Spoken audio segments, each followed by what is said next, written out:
இனி வரப்பன விரிவான செய்திகள். முதல் இலங்கை செய்திகள். இந்த நாட்டில் போதைப்பொருள் பாவனையையும் பாதாள குழிகளின் செயற்பாடுகளையும் இல்லாதொழிக்கு எடுக்க வேண்டிய அனைத்து நடவடிக்கைகளையும் எடுக்குமாறு தான் போலீசாருக்கு உத்தரவிட்டுள்ளதாக பொதுமக்கள் பாதுகாப்பு அமைச்சர் டேரா நலஸ் குறிப்பிட்டுள்ளார். கொழும்பில் இடம்பெற்ற நிகழ்வொன்றில் கலந்து கொண்டு உரையாற்றும் போதே இதனை தெரிவித்துள்ளார். இடம்பெறுகின்ற குற்ற சம்பவங்களை தெரியப்படுத்த நாம் தொலைபேசி இலக்கங்களை அறிமுகப்படுத்தியுள்ளோம். அவ்வாறு பொதுமக்கள் அறியப்படுத்தும் போது நாம் உரிய நடவடிக்கைகளை மேற்கொள்வோம். அதேபோன்று உங்கள் பிரதேசங்களில் போதைப் பொருளுக்கு அடிமையானவர்கள் இருந்தால் அது குறித்து நமக்கு தெரியப்படுத்துங்கள்.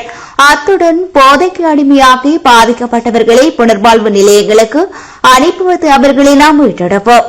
நான் புதிய நடவடிக்கையை ஆரம்பித்ததற்கான காரணம் போதைப் பொருளை பாவிப்பவர்களை விரட்டுவதற்கு அல்ல, விற்பனைக்கு முழுமையான இல்லாமல் ஆக்குவதற்கு முயற்சி இதுவா